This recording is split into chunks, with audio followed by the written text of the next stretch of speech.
Max Verstappen claimed a dominant Abu Dhabi Grand Prix victory to sign off his glittering 2022 title-winning season in style, though Charles Leclerc denied Red Bull a perfect finale by holding off Sergio Perez for a second place in the race and the championship.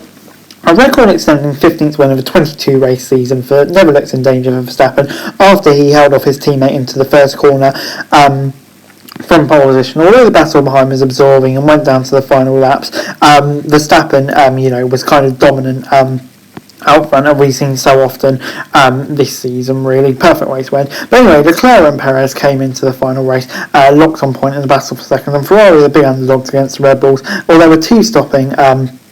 Perez couldn't catch Leclerc, who, like Verstappen, was one stopping at the time. Red Bull left brewing a 1.3 second gap at the checkered flag, therefore did not make it the first 1-2 in their history. We had the perfect race in Leclerc. I knew the only way to beat Checo was with a different strategy. I really hope for next year we can make a step forward and fight for the championship. Carlos Sainz was fourth in the other Ferrari, and he was fifth until a few laps ago when Lewis Hamilton retired for Mercedes' first DNF in the season, capping off a difficult reign for the outgoing Constructors' champs. Lewis Hamilton, he was running ahead of Sainz on the penultimate lap before suffering a hydraulic issue, and Mercedes' first this year remarkably. That sealed what was inevitable, Hamilton failing to win a race in the season for the first time in his 22-year career. George Russell did finish the race in fifth, although only having to serve a 5-second penalty for unsafe release in the pits.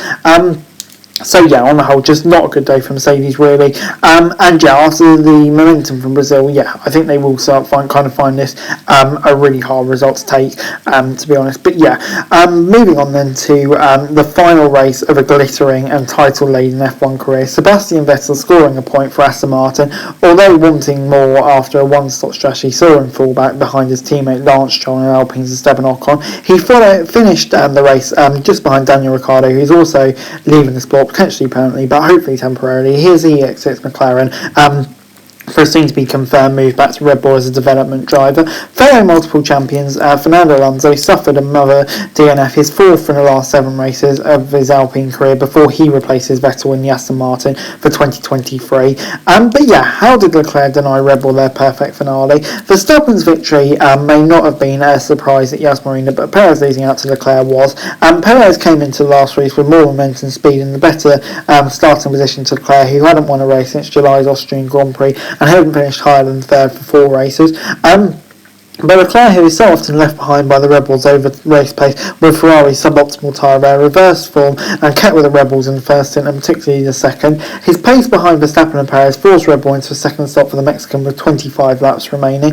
Perez, about a second lap faster than Leclerc on fresh tyres, was potentially crucially held up by Lewis Hamilton, with the Mercedes driver overtaking him in a roles reversal from last year's controversial Abu Dhabi Grand Prix, though the Monegasque and Verstappen managed to expertly retain pace on wearing rubber. Leclerc kept Perez out of DRS range on the final lap and crossed the checkered flag a second ahead to seal his best ever championship finish. When you look at the season, it still surpassed anything we could have ever imagined or wanted to achieve, Christian Horner said. It's kind of frustrating for Checo, but it is what it is for him, really. But moving on then to Mercedes, who ended the season on a disappointing low, and they said they focused on the race after a disappointing quality, although struggled for form at the Yas Marina. From Hamilton's side, he had an eventful start to the race and a crashing finish. The 7-time world champion, a battle with Sainz in the first lap, only retaining position at the opening chicane and running over the rumble stretch, which may have damaged his car's floor. After giving back the position, he passed Sainz, although then lost pace as he was passed by the Ferrari and Russell. He was then found case again on the hard tyre, although he wasn't happy with one lap strategy, and then just as he looked to get passed by Sainz on lap 57 out of 58, he suffered a race-ending hydraulics issue. Russell also had his struggles on Saturday. The Sao Paulo Grand Prix winner lost their pace to Lando Norris on the opening lap, and after recovering appeared to surprise his team in the pits, and that led to a slow stop and an unsafe release, costing him 5 seconds at the next stop. He then went charging at the end of the race and may well have got ahead of Hamilton before his teammates DNF. In his 300th and he insists final F1 start, Vettel put on a dazzling display. The four-time world champion gained a position up to 8th on the first lap, although to his detriment, ultimately his Aston Martin opted for opposing one-stop strategy that cost him later in the race. But Vettel still displayed his wheel-to-wheel skills of old fight through the field and very, very nearly overtook Ricciardo at the end of the race. He leads F1 as one of the sport's greatest ever drivers, and people the last 2 years have been, maybe from my point of view, disappointing, sporting wise, but very important for me and my life. He said a lot of things happened in that time, and yeah, I realised I think it's a huge privilege being in the position we're in, and with what comes with so much responsibility. So I hope to pass on a little bit to the other drivers and carry on some of the good work. He added, it's great to see that we have the power to inspire you with what we do and what we say. I think it's far bigger and far more important than things racing in circles, but obviously it's what we love, and I say that if we can transfer some of the really important values, that's big, and I think for the last 2 years have been great for me. It's been an absolute joy throughout my career, so thank you, and thank you, Seb. And before I go, let me run you through the final classification from this weekend. Max Verstappen with a win. Dominant as ever. It seemed like that poor weekend in Sao Paulo was a one-off. Verstappen very much back on form here. Leclerc second, you can't fault him. Brilliant drive to get second. And a car that probably didn't deserve second. He'll be mightily pleased with that. Perez really disappointed. I think Red Bull kind of did screw it up. He should have got second here. But it is what it is. For me, Leclerc's probably been the best driver of the season, so he deserves it. And then you've got Carlos Sainz coming home in 4th place. Bit of a disappointing one for him, bit off his teammate. But rounding off an okay ice season, I would say, for Sainz. Could have been better, could have been worse. Russell in 5th, obviously got fortunate with Hamilton's DNF. But not quite the same drive as last week for George. But still slow enough, probably the maximum that car could have got today.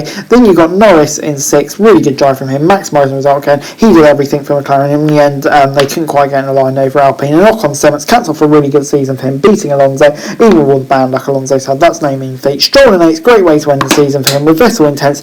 Vettel will obviously be frustrated because he didn't get the best strategy, but Ricciardo coming home in 9th with a point scoring position. That's really good for him as well. Pleased for him that he could end on a slight positive, really. Tsunoda in 11th, disappointing not to get into points, I would say, along with Zhou Guanyu. Icar's probably didn't deserve points, and both of them kind of outperformed their teammates as well. Then you got Albon 13th, solid drive from him as well, and that Williams car hopefully slowly improving for next season for him. Gasly and Bottas, both disappointed, you would say, for him. Not really competitive compared to their teammates. And then you got Mick Schumacher 16th. Not really sure what he was doing out of the Tiffy crash. That was really poor by him. But still managed to finish ahead of Magnussen. Don't know how that happened, but there we go. Hamilton 18th, really good drive from him. I think damage and engine issues, it sounded like. So to recover after a bit of a tough start, I thought that was a really good drive from him, and just sums up his season really. So unlucky. Similar sort of story with Fernando Alonso, just crazy. And the Tiffy going out with a DNF, probably from a crash that wasn't his fault. But anyway, guys, that's it video. Thanks very much for watching. Remember to like, share, subscribe. Don't thoughts, comments, and inform this show for daily F1 news and subscribe to the channel. Greatly appreciated. Thanks very much for watching. Peace.